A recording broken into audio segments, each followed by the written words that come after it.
no coração, trazendo paz e redenção. Nos braços do Pai eu vou descansar e em seu amor me transformar. No altar do amor eu quero estar, seguindo sempre a sua voz.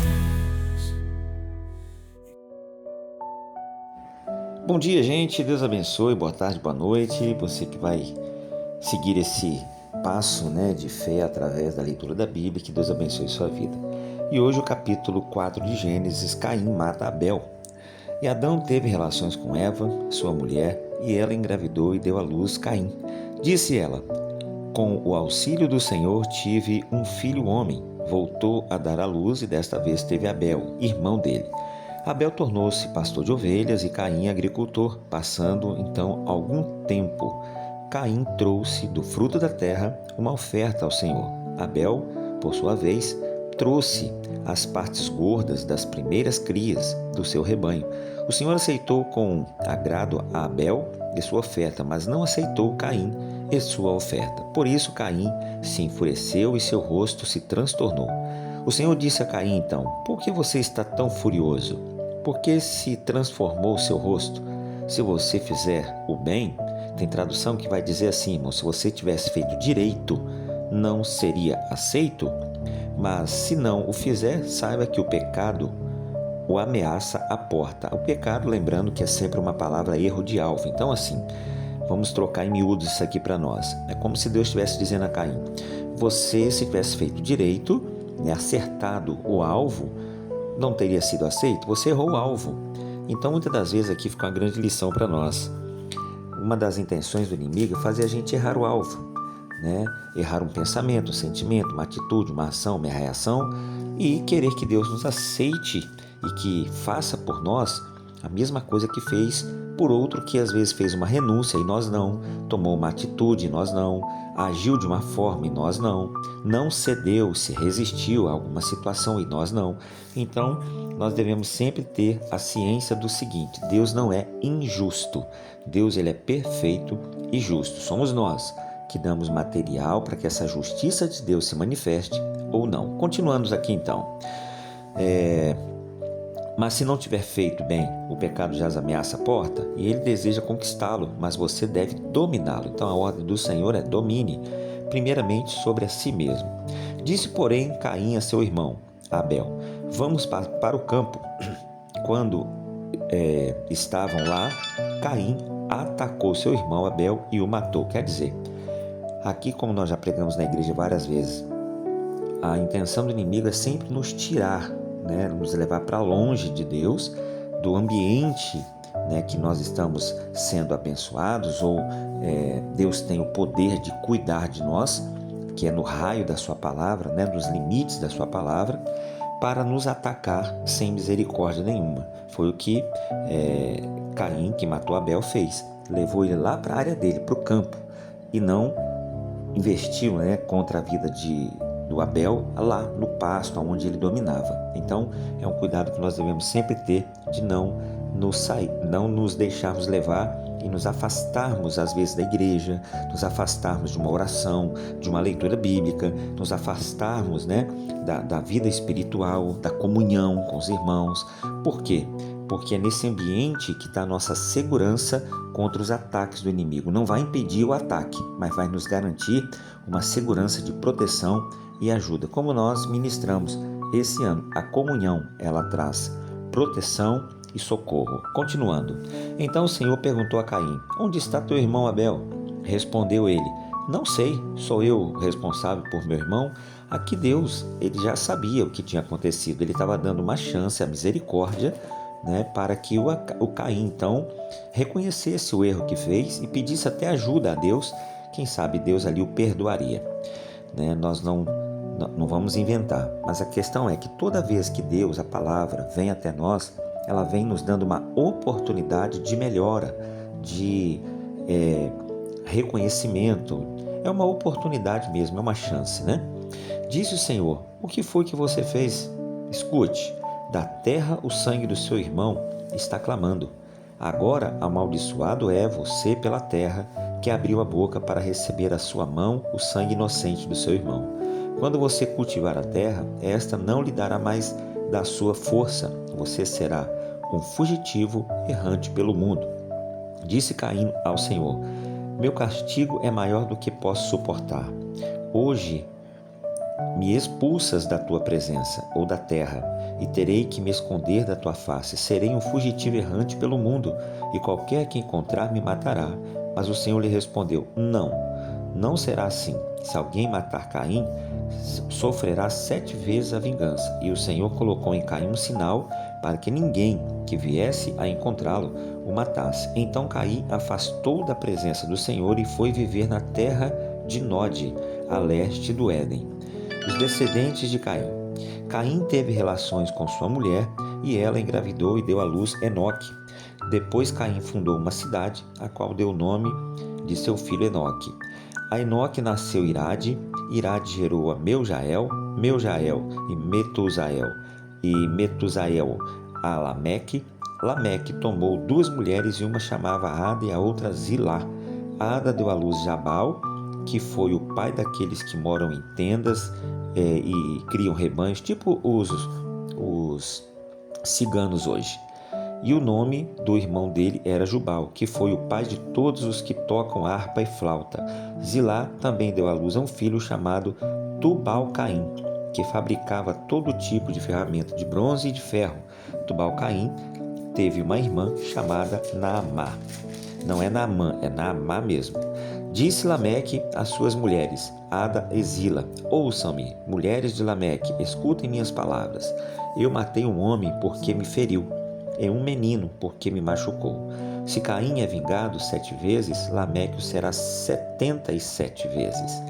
O nascimento de Sete. O nome Adão novamente Adão teve relações com sua mulher, e ela deu à luz outro filho, a quem chamou Sete, dizendo: Deus me concebeu um filho no lugar de Abel, visto que Caim o matou. Também a Sete nasceu um filho, a quem deu o nome de Enos. Nessa época, começou-se a invocar o nome do Senhor. A descendência então de Adão. Este é o registro da descendência de Adão. Quando Deus criou o homem, a semelhança de Deus o fez. O homem e mulher então os criou. Quando foram criados, ele os abençoou e os chamou homem. Aos 130 anos, Adão gerou um filho à sua semelhança, conforme a sua imagem, e deu-lhe o nome de Sete. Depois que gerou Sete, Adão viveu 800 anos e gerou outros filhos e filhas. Viveu ao todo 930 anos e então morreu. Aos 105 anos, Sete gerou Enos. Depois que gerou Enos, Sete viveu 807 anos e gerou outros filhos e filhas. Viveu ao todo 912 anos e então morreu. Aos 90 anos, Enos gerou Cainá. Depois que gerou Cainá, Enos viveu 815 anos e gerou outros filhos e filhas. Viveu ao todo 905 anos e então morreu. Aos 70 anos, Cainá gerou Maalalel. Depois que gerou Maalalel, Cainã viveu 840 anos e gerou outros filhos e filhas. Viveu ao todo 910 anos e morreu. Aos 65 anos, Maalalel gerou Jared. Depois que gerou Jared, Maalalel viveu 830 anos e gerou outros filhos e filhas. Viveu ao todo 895 anos e então também morreu. Aos 162 anos, Jared gerou Enoque. Depois que gerou Enoque, Jared viveu 800 anos e gerou outros filhos e filhas, e viveu ao todo 962 anos. Aos 65 anos, Enoque gerou Matusalém. Depois que gerou Matusalém, Enoque andou com Deus 300 anos e gerou outros filhos e filhas, viveu ao todo 365 anos. Enoque andou com Deus e já não foi encontrado, pois Deus o havia arrebatado para ele. Aos 187 anos, Matusalém gerou Lameque. Depois que gerou Lameque, Matusalém viveu 782 anos e gerou outros filhos e filhas, e viveu ao todo 969 anos. Aos 182 anos, Lameque gerou outro filho. Deu-lhe o nome de Noé e disse: Ele nos livrará do nosso trabalho e do sofrimento de nossas mãos, causados pela terra que o Senhor amaldiçoou. Depois que Noé nasceu, Lameque viveu 595 anos e ainda gerou filhos e filhas. Viveu ao todo 777 anos. Aos 500 anos, Noé tinha gerado Sem, Cã e Jafé. E então, corrupção sobre a humanidade. Quando os homens começaram a multiplicar-se na terra e lhes nasceram filhos e filhas, de Deus vieram então que as filhas dos homens eram bonitas e escolheram para si aquelas que lhes agradaram. Então disse o Senhor: por causa da perversidade do homem, meu espírito não contenderá com ele para sempre, ele só viverá 120 anos. Aqui nós aprendemos várias lições, nos capítulos 5 e no início desse capítulo 6.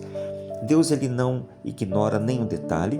Deus ele está atento a todos os detalhes e atento a todas as pessoas. Você vê bem que a palavra ela frisa muito bem toda a genealogia. Isso quer dizer que nada e nem ninguém passa desapercebido ao Senhor. Fique tranquilo. Nada e nem coisa nenhuma que você vive, que eu viva, passa desapercebido para Deus. Deus está atento a tudo para intervir, cuidar e proteger. Também da mesma forma, que é a parte mais difícil para nós aceitarmos, ele também faz a justiça dele e não deixa passar detalhe nenhum, não releva, não passa a mão em cabeça. Por isso que Satanás faz de tudo para que nós venhamos, muitas das vezes, tropeçar nas pequenas coisas e aparentemente insignificantes, porque ele sabe que Deus não deixa passar nem um detalhe. Às vezes a gente nem lembra, mas é uma atitude, é um gesto, é um deixar para amanhã, é uma coisinha que a gente poderia estar fazendo, se esforçando mais ou brigando para melhorar ali, e às vezes a gente ignora e deixa para o ladinho, como aquela coisinha que aparentemente nada a ver, deixa para lá assim, mas Satanás sabe que aquilo ali pode ser o nosso problema ou o impedimento ou tropeço de amanhã na presença de Deus. Às vezes nada vai acontecer aqui no físico, mas no mundo espiritual, aquele cisco vai fazer toda a diferença para nós não chegarmos aonde gostaríamos ou receber de Deus uma sentença dura por causa daquela poeirinha na nossa fé. Então, queridos, em todo tempo, não é uma carga pesada, mas em todo tempo, a Bíblia vai dizer para mim e para você: vigiemos e depois oremos, porque não adianta oração, santificação, toda atitude de fé sem vigilância. Primeiro é vigilância. Tem coisas que nós vamos vencer só na vigilância. Vamos chamar a atenção de Deus só na vigilância, na resistência, no desvio aqui. E Deus então será conosco, porque Deus é fiel e é um Deus de detalhes. Então, continuando aqui o capítulo 6. Naqueles dias havia nefilins na terra e também posteriormente, quando os filhos de Deus possuíram as filhas dos homens e elas lhe deram filhos, eles foram os heróis do passado, homens famosos. O Senhor viu que a perversidade do homem tinha aumentado na terra, que não é diferente de hoje, né, gente? A tendência é só piorar. E que toda a inclinação dos pensamentos do seu coração eram sempre e somente para a coisa do mal. Então você vê, isso aqui foi escrito há quantos mil anos atrás? E parece que nós estamos falando dos dias atuais, né? E continuando, então o Senhor arrependeu-se. Essa palavra arrependeu-se, ela traduzida para o latim para o português, é como se Deus tivesse ficado muito triste, porque Deus não se arrepende do que faz, porque Deus é perfeito. Mas aqui esse arrependimento ficou muito entristecido, decepcionado, vamos colocar assim, né? De ter feito o homem sobre a terra. E isso cortou-lhe o coração. Disse o Senhor: farei desaparecer da face da terra o homem que criei, os homens e também os grandes animais e os pequenos e as aves do céu. Entristeço-me ou arrependo-me de havê-los feito. A Noé, porém, o Senhor mostrou benevolência, porque Noé tinha comunhão. É a palavra desse ano para nós. A comunhão atrai a benevolência de Deus.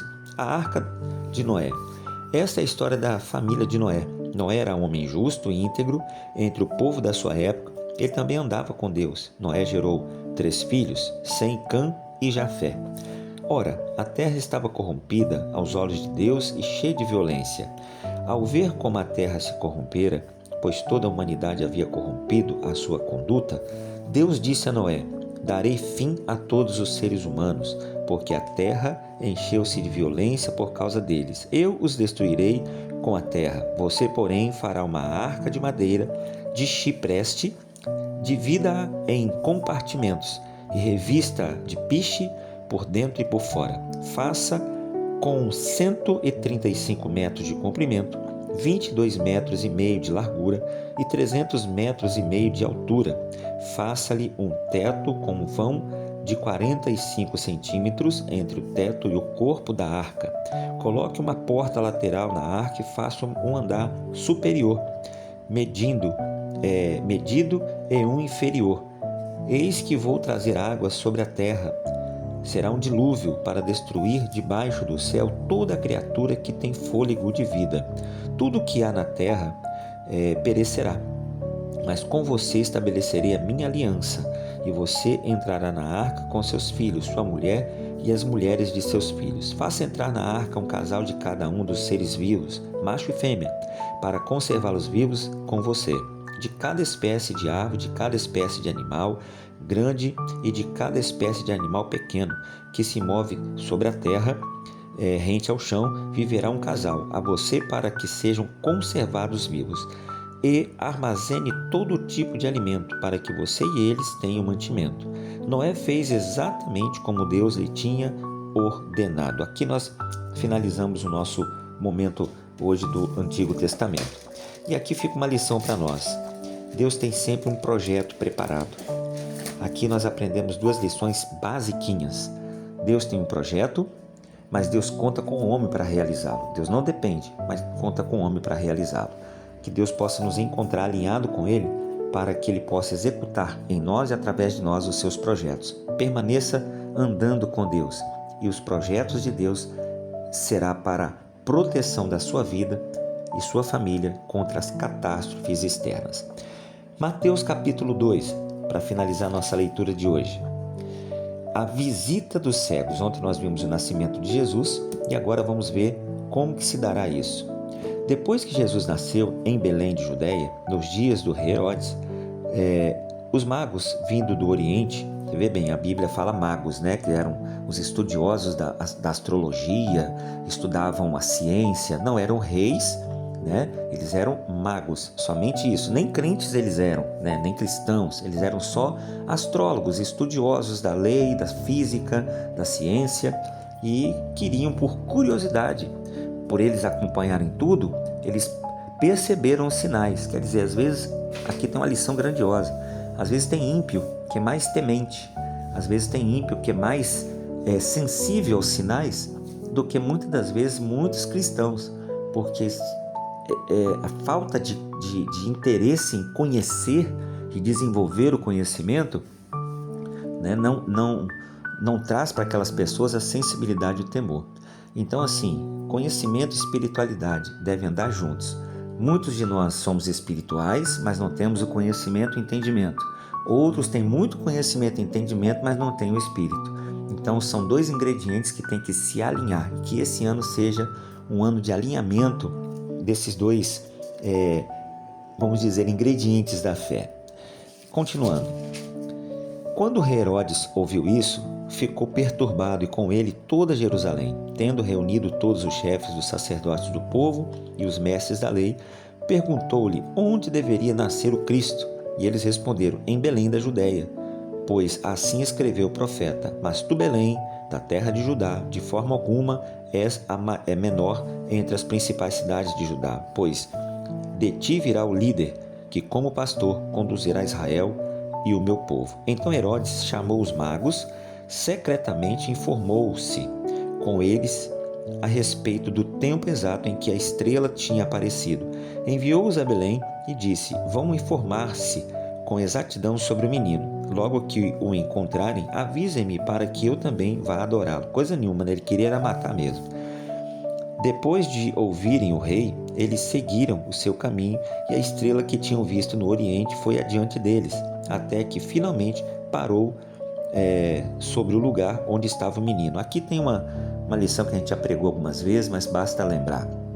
Nós temos que ter a espiritualidade para não confundir sinais e começar a seguir sinais.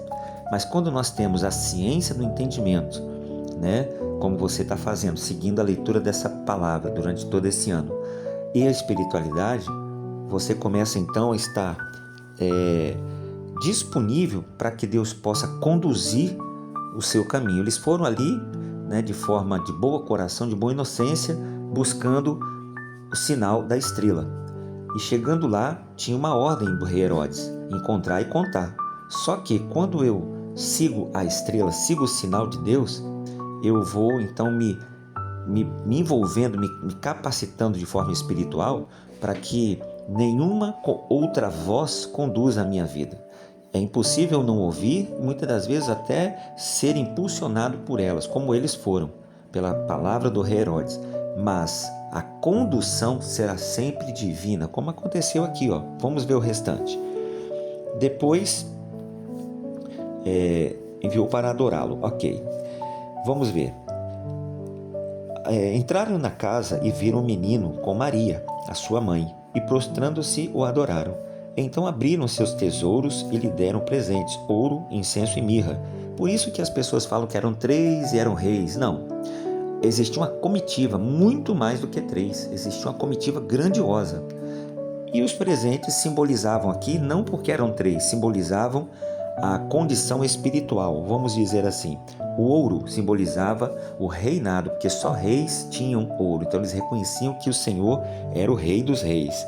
Incenso, que ele não era humano, somente humano, ele era espiritual e divino. E a mirra, que já simbolizava o seu nascimento e a sua morte, porque a mirra era o bálsamo que tratava todos os corpos, né, e tratava as feridas. Então aqui já simbolizava as feridas que iriam ser tratadas através de Cristo, ok? Continuando para terminar. E tendo sido advertido em sonho por divina revelação, não voltarem mais a Herodes, retornaram à sua terra por outro caminho.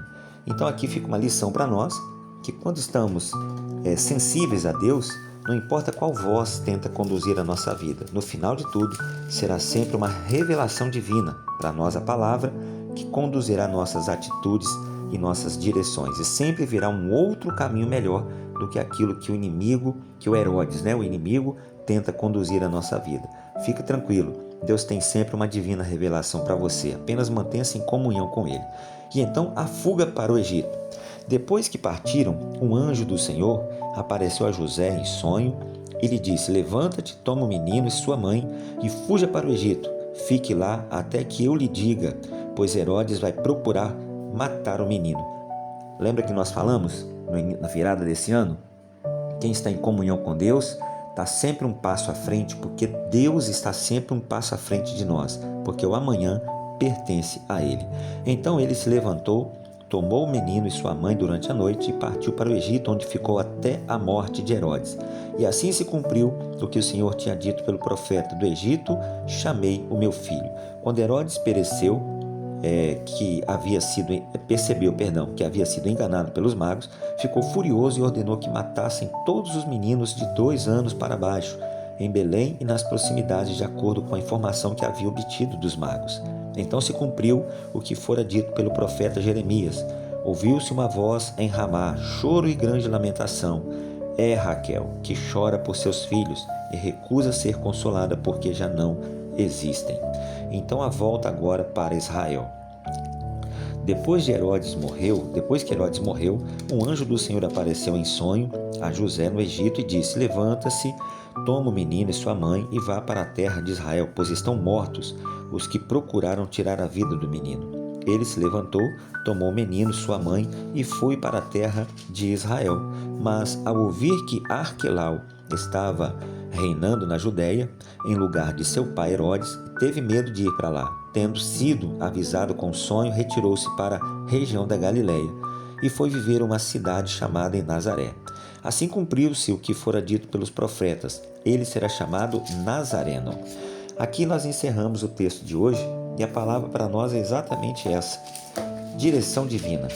Permaneça firme, gracioso, em comunhão, porque a direção divina virá e ela sempre tratará de produzir proteção para cada um de nós. Que Deus continue abençoando a sua vida e vamos seguindo Amanhã tem mais. Tchau, gente!